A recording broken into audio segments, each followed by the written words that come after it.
Yan. Dito po makita natin, mas mataas na to. Mas malaki na po ang tinaas nitong part na to na mayroong black sand na ginagawa. Na binubulldoze.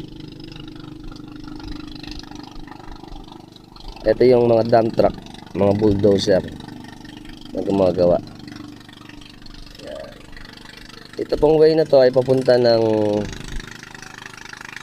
Taliptip, Bulacan. Pero ito po sakop na to ng Taliptip eh. Ito yung truck.